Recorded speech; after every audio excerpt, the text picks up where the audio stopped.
Demonstrasi mahasiswa yang hari ini digelar di Kompleks Parlemen di Senayan, Jakarta melibatkan sejumlah elemen massa.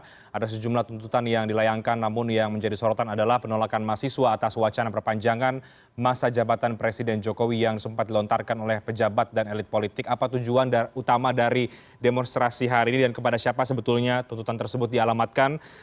Sudah ada Bang Ray Rangkuti, Direktur Eksekutif Lingkar Madani Indonesia. Bang Ray, selamat malam. Halo Bang Ray.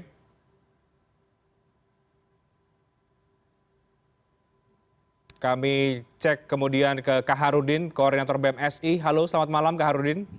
Selamat malam, Bang. Oke, dan juga ada Bang Adian Apitupulu, politikus PD Perjuangan. Bang Adian, selamat malam. Malam. Oke, baik. Bang Ray, kami cek lagi.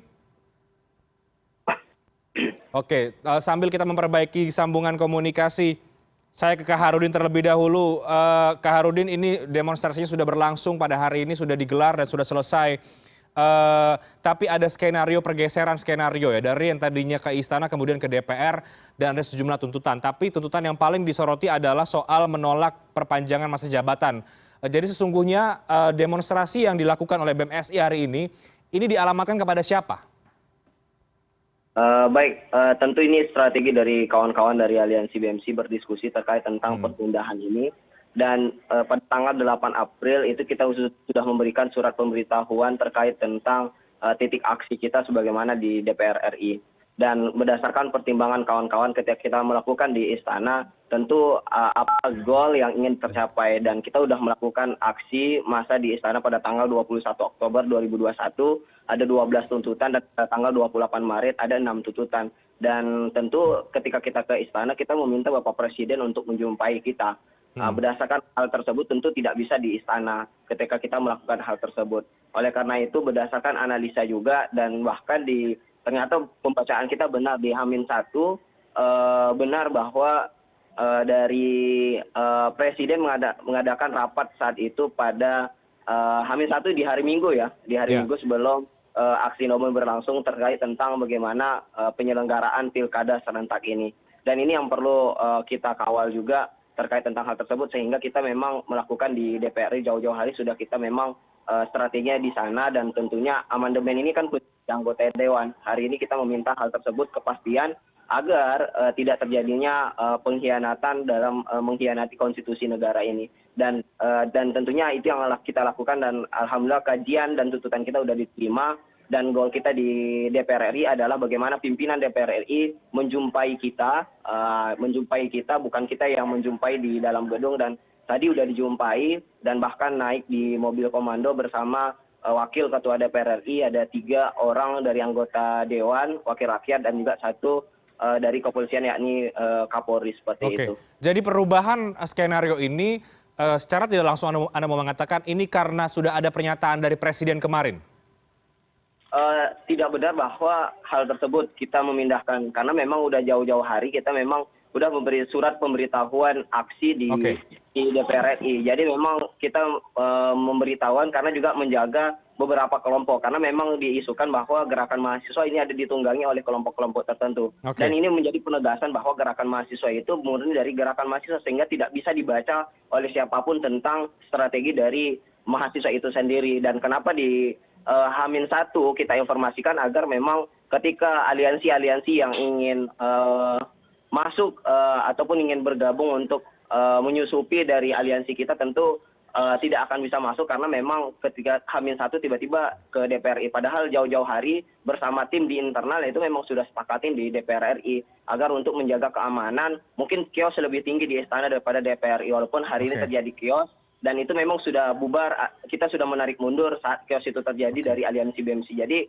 ketika kios itu terjadi itu bukan dari Aliansi BMC, seperti itu. Baik, jadi tuntutannya adalah ke anggota DPR, bukan ke Presiden Joko Widodo. Ini penegasan saja, karena kita menggunakan ke DPR tentu menyampaikan 18 tuntutan ini ke Presiden gitu, untuk sebagai penyambung lidah dari aspirasi rakyat. Dan haruslah kuat pengawasan dan pengontrolan dari DPR itu selaku legislatif pengawas kepada eksekutif. Itu yang perlu kita sadarkan wakil rakyat pada hari ini. Oke, saya ke Bang Adian Apitupulu, ini ada wakil rakyat juga, Bang Adian juga yang pernah menjadi elemen dari mahasiswa yang berdemonstrasi ya Bang Adian. Bagaimana Anda melihat aksi demonstrasi yang dilakukan mahasiswa hari ini dengan segala dinamikanya, ada kemudian tadinya disebutkan di istana tapi kemudian sekarang ke DPR, dan salah satu poinnya adalah masih soal Jokowi 3 periode atau perpanjangan masa jabatan.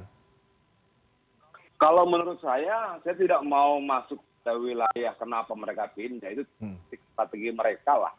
Mereka punya hitungan sendiri soal itu biarkan saja.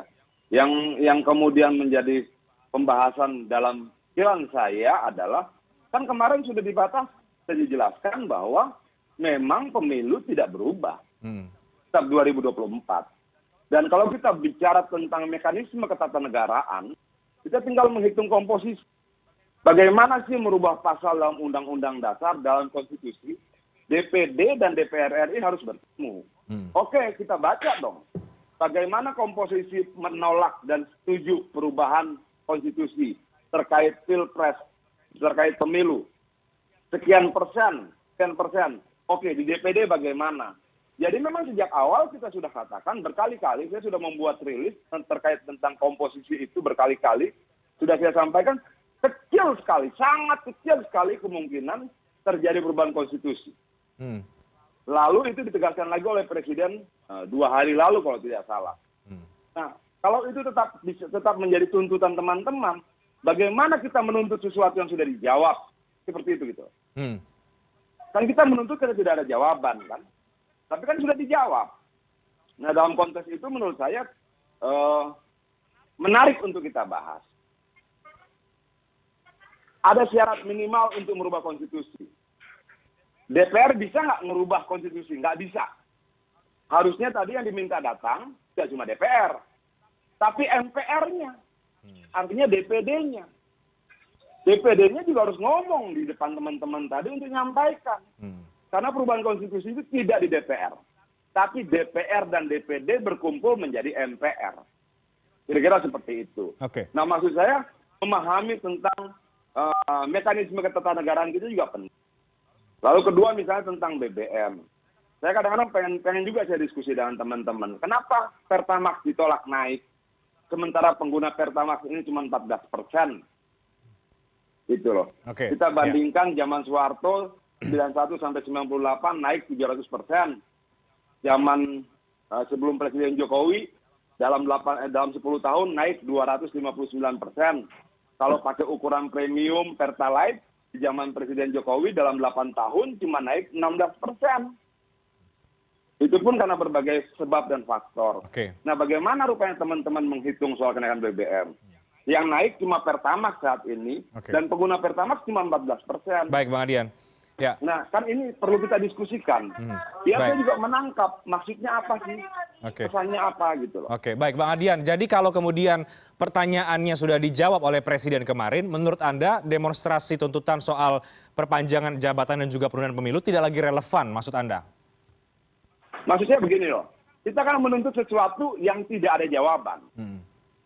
Di mana bingung, ragu, kita tuntut. Kita butuh ketegasan. Kemarin karena banyak suara dari menteri, teman-teman melihat ini arahnya istana. Lalu Presiden sudah sampaikan, tetap. Artinya sudah terjawab dong. Itu loh. Lalu pindah ke DPR, kenapa? Butuh penegasan. DPR sejak awal sudah tegas. Konferensi pers Komisi 2 berkali-kali pernyataan sikap mereka terhadap media, kita tetap 2024. Komposisi suara partai yang menolak perpanjangan jauh lebih banyak. DPD bisa dikatakan 80% menolak perpanjangan.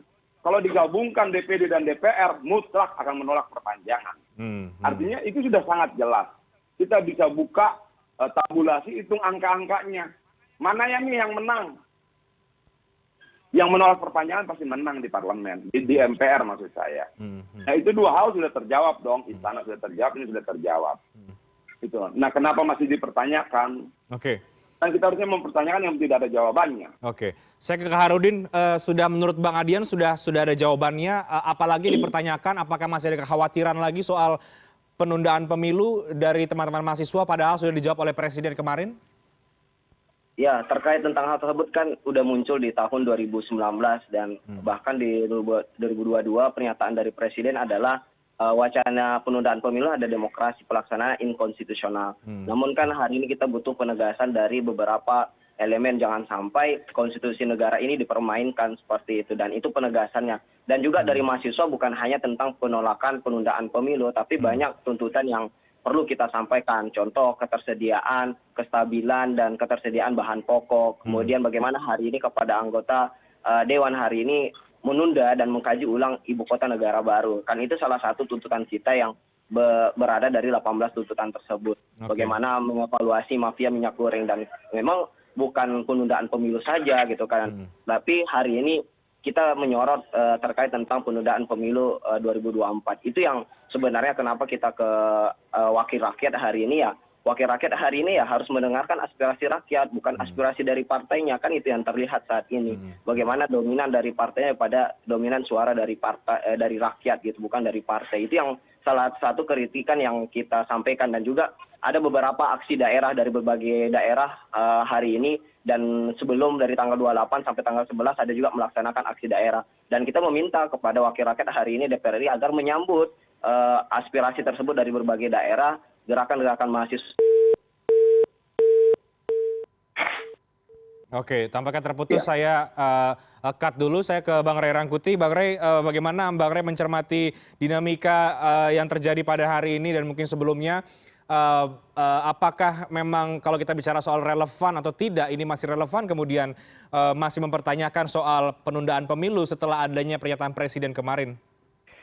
Iya, itu kan sebetulnya manfaat dari gerakan mahasiswa yang sekarang ini adalah para elit berlomba-lomba menyatakan tidak akan melakukan penundaan pemilu. Karena sebelum gerakan mahasiswa pada tanggal ini ya dilakukan oleh mahasiswa, para elit masih bergenit-genit ria dengan rencana, ada yang menyatakan penundaan, ada yang menyatakan big data, ada yang menyatakan ini itu, ada yang mengelola dukungan-dukungan dari berbagai pihak termasuk kepala desa soal penundaan dan perpanjangan masa jabatan gitu. Nah, semua kan seolah-olah sekarang berbalik badan ketika mahasiswa mengatakan kami akan turun ke jalan.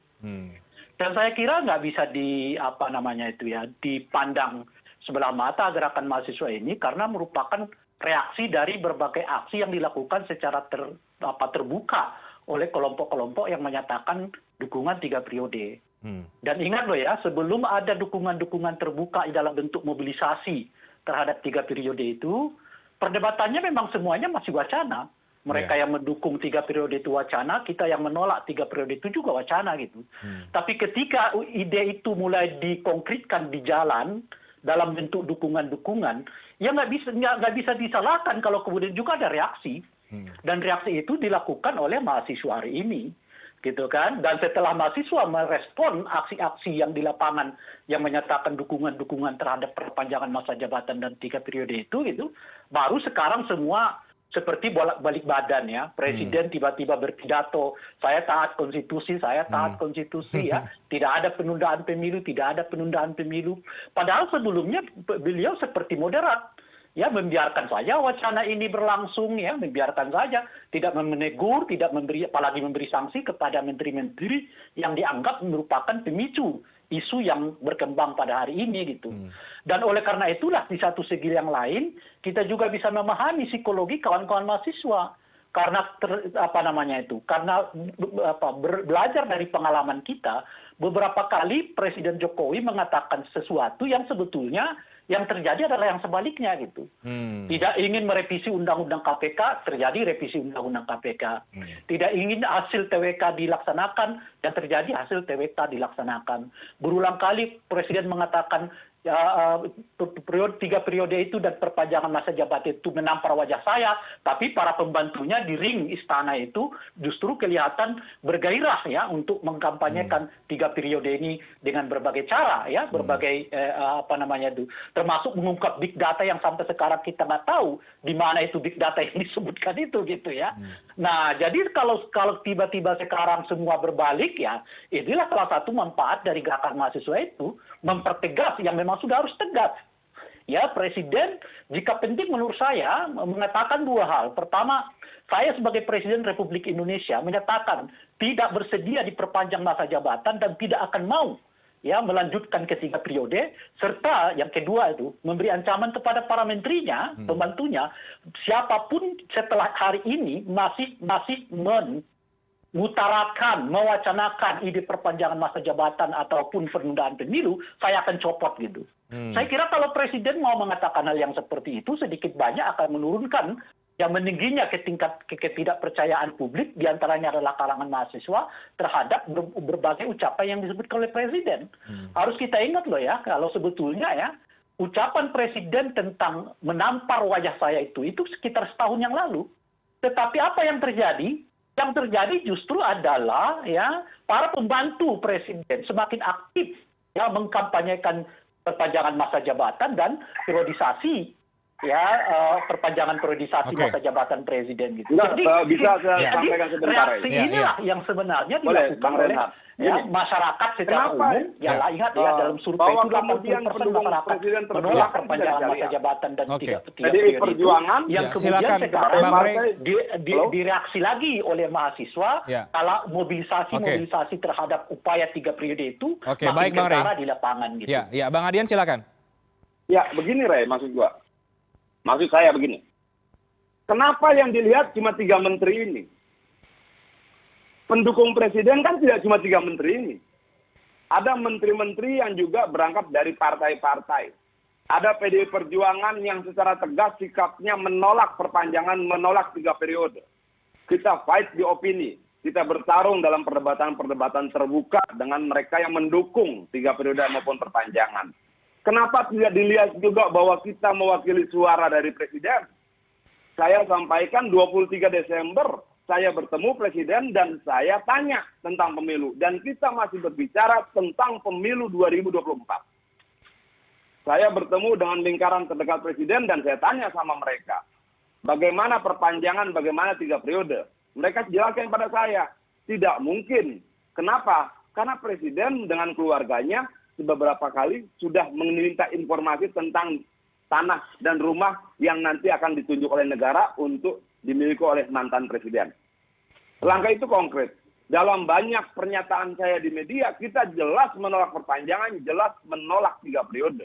Kenapa yang menolak juga tidak dianggap sebagai bagian dari suara presiden, suara keinginan presiden?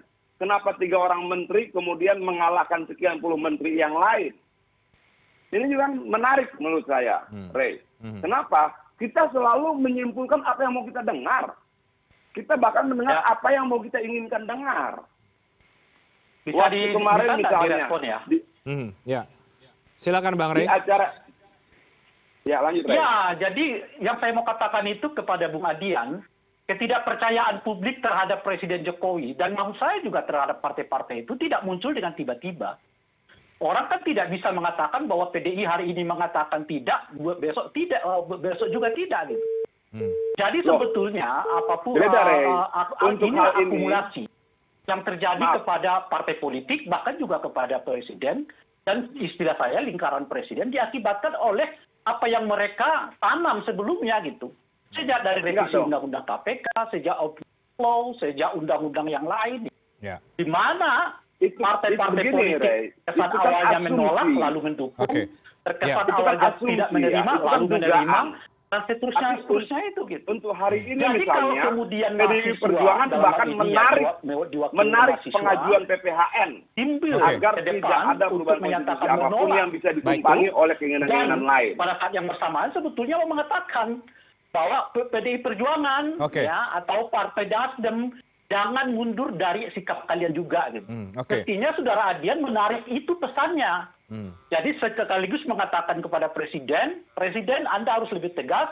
Saat yang bersamaan juga mengatakan kepada partai-partai yang saya kira ya tingkat kepercayaan kawan-kawan mahasiswa juga kepada partai nggak terlalu tinggi agar tidak boleh ini jadi bolak-balik. Jangan hari ini mengatakan tidak, besok kemudian Baik Bang Ray. Itu kan kira-kira. Ya, kita break dulu ya Bang Ray, Bang Adian dan juga Kak Harudin. Usai jeda kita akan coba gali lagi lebih jauh karena yang kemudian menjadi dikhawatirkan adalah ada beberapa pernyataan yang justru menjadi berbeda dan ini dinilai juga oleh sebagian pihak bahwa pernyataan Presiden belum bisa juga meredakan isu soal wacana 3 periode ini. Kita akan diskusikan nanti usai jeda, kami akan segera kembali.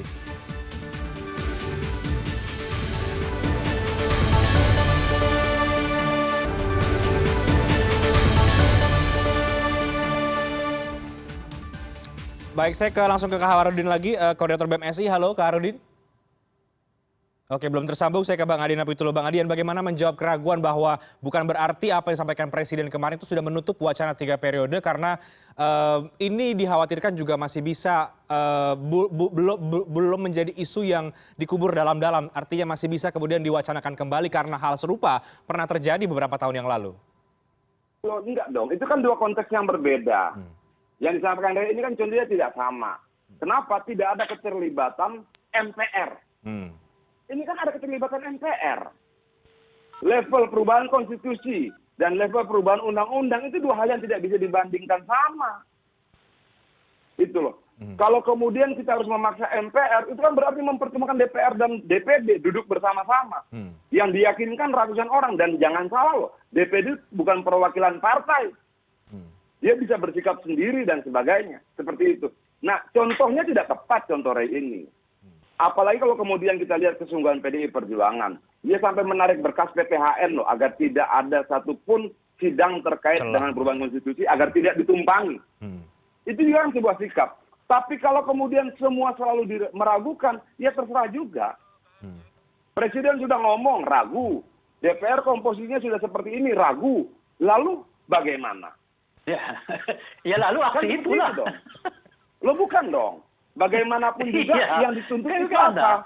Jadi Kepastian dari Presiden DPR sudah diragukan, ada. Presiden diragukan.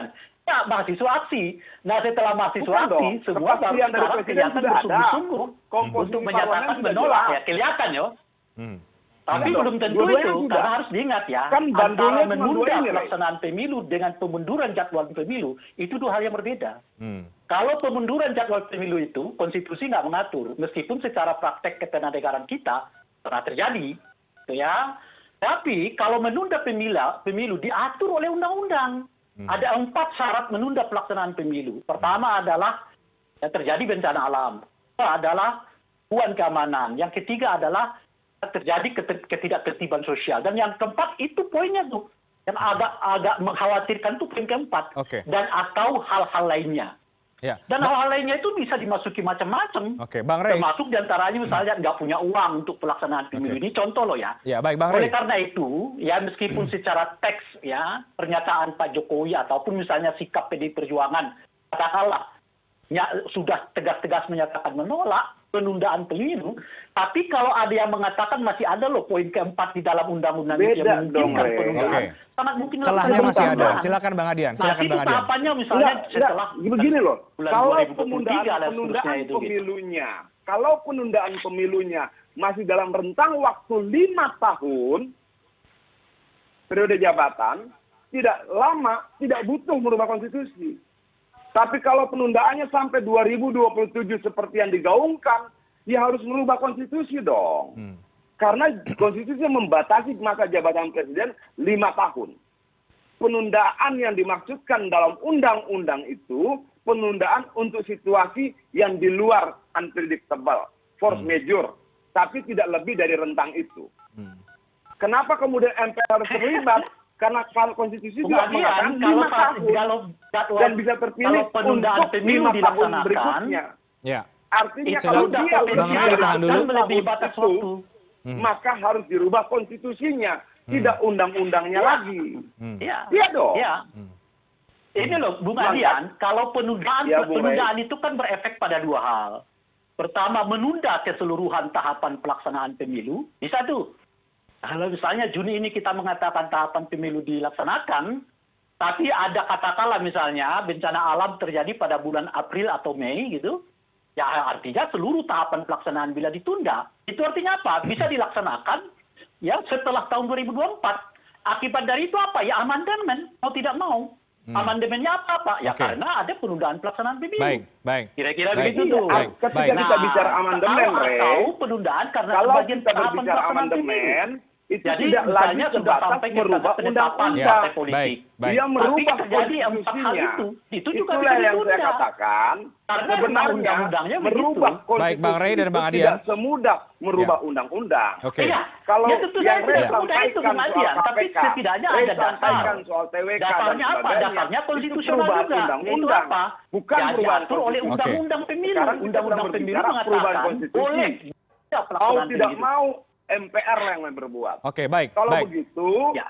terlepas dari keraguan apapun, ayo kita bicara komposisi suaranya di sana. Oke, ya. Ayo kita bicara bagaimana sikap partai-partainya. Oke, ya. Khawatir, Inilah, Ya. boleh khawatir. Partai inilah tidak maksud berubah. saya, Bung Adian, Saja. pentingnya gerakan Khawatir mahasiswa boleh yang saja. sekarang ini. Kenapa tidak? Ya, Tadi, baik Bang Adian dan Bang Rey. hari ini, Ya. Ya, per hari ini, bahkan yang tadinya meminta perpanjangan, sekarang sudah meralat ucapannya. Oke, baik, baik. Tapi yang menolak perpanjangan tidak ya meralat itulah ucapnya. pentingnya Oke, gerakan baik. mahasiswa ini, Bung Adian. Oke, baik Bang Ya, Rey dan jangan juga Bang dong, Jadi Bang gerakan Adian. Itu mahasiswa jauh ini hari, mempertegas Oke. sebelum. hal-hal Ya. yang Jauh hari dianggap sebelum masih aksi hari abu-abu. ini Kira-kira sudah itu. disampaikan. Baik, Bang Adian dan juga Bang Rey. Dari PAN Oke, misalnya. sekarang saya ke Bang Adian kalau begitu. Bang Adian, dalam beberapa pernyataan media Anda mengatakan bahwa demonstrasi mahasiswa ini salah alamat. Jadi kalau kemudian mau menyampaikan aspirasi soal menolak Jokowi 3 periode atau apapun namanya, ini kemudian aspirasi ini dialamatkan kepada siapa? Ke menteri-menteri yang bicara 3 orang itukah? Atau ke partai politik atau kemana? Begini dong, yang ngomong ini kan bukan Jokowi. Kita bisa perdebatkan. Itu keinginan Jokowi disampaikan oleh orang lain. Semua bisa kita perdebatkan. Tapi yang kita dengar, yang faktanya ini tidak pernah disampaikan Presiden Jokowi. Yang menyampaikan menterinya. Kenapa tidak menterinya yang dikejar? Yang menyampaikan ketua partai politik. Kenapa tidak partainya yang dikejar? Kan itu juga satu pertanyaan saya. Kita tidak bisa berdebat dan asumsi. Loh, mungkin saja dong Jokowi pakai menterinya. Mungkin saja dong Jokowi pakai si ini. Ya kalau kita bicara kemungkinan dan asumsi seperti itu, semuanya mungkin. Tapi terlepas dari analisa asumtif tadi, kejar menterinya ngomong. Kejar partai politik yang ngomong. Itu dong. Lalu kejar DPR-nya. DPR dan DPD-nya yang dikejar. Tadi yang keluar hanya pimpinan DPR. Pimpinan DPD-nya bagaimana? Kejar juga dong. Karena perubahan konstitusi itu dilakukan bersama-sama DPR dan DPD. Oke. Ini yang menurut saya pemahaman ketatanegaraan kita pelajari dulu. Oke. Jadi Apakah cukup ke DPR saja, tidak ke DPD? Tidak cukup dong. oke. Kalau harus merubah konstitusi, dua-duanya harus diminta ketegasan. Baik, jadi tidak Nah, tepat kalau kemudian demo ini dialamatkan kepada Presiden Joko Widodo, tuntutannya menurut Anda. Sekali loh, lagi. dia tidak pernah ngomong itu. Oke. Dia tidak pernah bicara tentang 3 periode, perpanjangan. Bahkan dia katakan, saya taat konstitusi. Nanti Rey akan bilang, konstitusi yang mana? Lah saya akan jawab, konstitusi yang berlaku hari ini. Karena Ya. Jokowi bicara hari ini. Ya. Bukan yang berlaku nanti, Oke. nanti yang kalimatnya pun kita tidak tahu. Oke. Ya. Nah, kalau kita berdebat, kalau Begini, kita begini ya. berdiskusi, Saya boleh tapi jawab basic nggak ya? kita asumsi, Oke.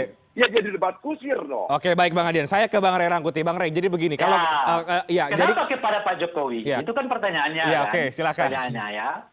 Ya, karena 2 asumsi. Pertama adalah justru Pak Jokowi diingatkan oleh mahasiswa itu ada beberapa Bukan dong, Rey. pembantu Tidak beliau bisa ya, lagi. Bang Adian boleh tahan dulu, Bang Adian. Sebentar. Jangan terhadap pakai 3 asumsi. periode. Mbok ya Jangan pakai ditegar asumsi. gitu loh. Kalau enggak ya diberi sanksi gitu kan. Itu pertama. Bukan, maksudnya gini. Nah, Rey, yang kedua, kita harus bisa ingat, berdiskusi, ada pernyataan tapi tidak Pak Jokowi asumtif. di awal pembentukan kabinet ini dahulu, bahwa Presiden mengatakan tidak ada visi misi menteri. Yang ada adalah visi misi Presiden. Jadi, yang dilakukan oleh menteri-menteri ini bukan hanya tidak ada pada visi misi Presiden, bahkan bertentangan dengan visi misi Presiden, dan Presiden seolah membiarkannya. Kan Oke. ini ibarat pasukan, ya pasukan ini embalelo, Presiden alih-alih memberikan sanksi, yang ada adalah malah biarkanlah, ini kan demokrasi. Bahkan ketika menteri-menteri melakukan tindakan yang bertentangan dengan visi misinya pun, itu mestinya sudah harus ditegur dan diberi sanksi. Apalagi ucapan dan tindakan menteri itu bertentangan bukan saja dengan visi misi, tapi bertentangan dengan konstitusi negara. Tapi alih-alih Presiden memberikan sanksi, menegur pun tidak gitu. Oke. Nah ini kan yang saya sebutkan tadi, makanya mestinya harus ada pernyataan tegas dari Presiden yang membuktikan betapa marahnya beliau terhadap para pembantunya dengan ucapan. Siapapun setelah ini masih mewacanakan 3 periode atau perpanjangan masa jabatan, saya akan copot jabatannya. Oke. Oke. Tapi kan yang Nah, kemarin kalau Presiden Begini, saya menyatakan Ray, itu sebentar, secara Bung Reinhardt. terbuka, ya mungkin ya aksi-aksi mahasiswa Sekali lagi, ini tak perlu harus sekali terbuka lagi, lagi Ray, di ini jalan. membangun Dan lebih dari itu argumentasinya tentu kita harapkan atas tidak perlu ada asumsi. lagi semacam Nggak bisa kita mobilisasi bicara Oke, seperti baik, Bang itu, Rey. Ray. Kalau yang dikatakan menyatakan presiden 3 yang periode berkeinginan, pada presiden lakukan gitu. faktanya. Jangan kita menjadi peramal terhadap orang lain. Asumsi ini nggak bisa kita jadikan sebagai dasar bagi kita untuk berargumentasi. Asumsi ini keinginan presiden, asumsi berdasarkan, tidak bisa. Apalagi kalau kemudian sampai pada tindakan yang berdasarkan asumsi. Oh tidak dong, Rey. Ini persoalan intelektualitas kita. Dari Bung tadi kamu Adian, menyatakan Bung Adian, asumsi. Yang saya katakan itu adalah satu, tidak presiden di awal pembentukan kabinet itu menyatakan tidak ada visi misi menteri kecuali visi misi presiden. Oh ya, sekarang Oke. ada menteri-menteri beliau bukan hanya bertentangan dengan visi misinya, tapi bertentangan dengan konstitusi. Apa yang dilakukan oleh Ray, presiden? Presiden kalau mendiamkannya, begitu, satu. kalau begitu, Bukan hanya mendiamkannya, tapi kalau memberi begitu, jabatan baca baru dulu. terhadap yang Baca bersangkutan. dulu tentang Ada visi misi menteri yang presiden. menyatakan big Oke. data, Apakah yang sampai persoalan itu sekarang big bagian data dari itu visi tidak misi pernah dia, disampaikan ke tertuang publik. dalam visi Apa yang misi dilakukan dia, oleh presiden? atau Presiden tidak? mengatakannya ini Iya dong, demokrasi. biar jelas Oke, kita. baik. Jadi, Jangan kemudian bagaimanapun sesuatu politik yang itu tidak adalah ditulis soal dalam persepsi visi juga, misi, Bung Ya. Adian. kita Oke. anggap Ketika ditulis publik Baik, Bang Adian dan juga Bang Rey. sesuatu yang bukan Pernyataan bagian visi ini misi, kemudian kita anggap menyimpulkan sebagai visi misi. bahwa Oke. belum ada Ya. suasana yang secara Bang tegas. Adian dan Bang Rey boleh tahan dulu. Oke, kita bisa tangkap apa yang kemudian yang disampaikan oleh Bang Rey dan juga Bang Adian, sangat menarik diskusinya. Ya. Tapi kemudian saya ingin kemudian ke Bang Rey dan juga Bang Adian untuk menutup. Jadi saya ke Bang Rey dulu. Jadi setelah kemudian ada demonstrasi ini sudah ada pernyataan dari Presiden. Jadi menurut Anda ini juga masih harus tetap dikawal sehingga soal wacana 3 periode ini tidak benar-benar selesai, tidak benar-benar tamat. Saya mencium ada kemudian aroma ketidakpercayaan dari Bang Rey Rangkuti tampaknya. Betul. Saya usul 2 hal. Ya. Pertama adalah Presiden kembali berpidato menyatakan bahwa beliau sebagai presiden menyatakan tidak akan mau dipilih untuk periode yang ketiga atau diperpanjang masa jabatan. Oke. Dan yang kedua menyatakan siapapun di antara anggota kabinet yang masih berbicara tentang perpanjangan masa jabatan, beliau tidak akan segan-segan untuk mencopotnya. Oke.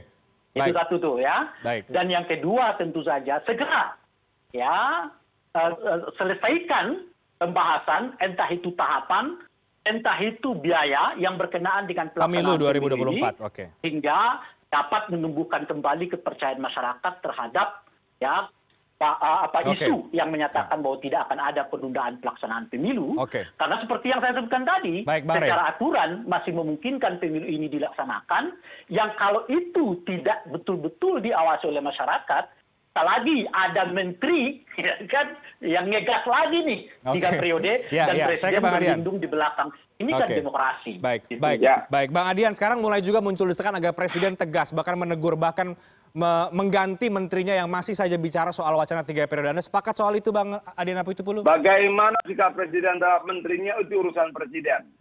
Dia mau kasih sanksi teguran tertulis atau apa itu urusan presiden. Oke. Tapi yang saya bingung adalah presiden tidak pernah bicara perpanjangan dan 3 periode. Oke. Jadwal pemilu sudah ditetapkan, KPU sudah dipilih, DPR tidak pernah berbicara secara kelembagaan institusi tentang perpanjangan dan 3 periode. Tapi kemudian Rey masih berangkat dari asumsi itu mungkin. Bagaimana kita akan berdiskusi dengan asumsi-asumsi. Oke. Argumentasi yang bersifat asumtif, lalu kita kembangkan seolah itu menjadi sebuah fakta. Itu menurut saya tidak bisa. Seluruh rangkaian tahapan pemilu, dari pembentukan KPU, pansel KPU, semua sudah berjalan. Oke. Komisi 2 sudah menyatakan sikapnya. Baik. DPD sudah menyatakan sikapnya. Presiden kemarin sudah bicara lagi seperti itu. Lalu Rey masih minta bicara lagi. Nggak Oke. bisa dong. Baik, baik. Mau berapa Iya, kali itu yang kan disampaikan? ini kan mengulangi Oke, baik, apa Bang Adian. yang kita sebutkan tadi, fakta Bung tentang Adian. dibentuknya KPU. Presiden Fakta dengan tentang tegas jadwal menyatakan Baik, Bang Adian, KPU baik, Bang Rey. revisi fakta tentang undang-undang hitungan KPK. dana KPU dan sebagainya Oke. tidak dianggap sebagai fakta. Ya. Bagaimana Baik, Bang Rey dan juga Bang kemudian Adian. dinasti Halo. Aturan itu dirubah asumsi karena itu menggolkan dianggap sebagai keinginan fakta. Oke. Ini kan masalah Jadi Oke, bukan baik. pemerintah aturan, Baik, bukan pemerintah yang Bapak-bapak, membuat aturan. saya harus tutup diskusinya. Tapi diskusi yang sangat menarik. Oke. Jadi semua Dan kita fakta-fakta sekarang akan ini fokus. jangan dibilang asumsi, Oke, Bung baik, Adian. baik, Itu baik, yang Bang saya Ray sebut Rangkuti. tadi, Oke. Siapa Ya. yang Kamu sampaikan tadi menanam, itu asumsi, pasti akan asumsi. menuai. Oke, baik. Kalau Asumsi, pemerintah asumsi. menanam, Baik, terima kasih Bang Ray Rangkuti dan juga Bang Adian Apitupulu. Dengan asumsi. Kita lanjutkan Karena nanti semua diskusinya di lain kesempatan. Tapi yang tapi ini tidak bisa menjadi parameter. Oke. intelektual Baik, tapi ini untuk diskusi yang sangat perdebatan. ya yang sangat menarik. Saya yakin juga pemirsa menikmati dialektika antara Bang Rey dan juga Bang Adian. Yang sekarang kita perlu fokus adalah seperti apa kemudian persiapan pemilu 2024 dan kita akan kawal bersama soal menjaga konstitusi ini. Terima kasih banyak Bang Adian Apitupulu, Bang Ray Rangkuti. Terima kasih banyak. Selamat malam. Sehat selalu.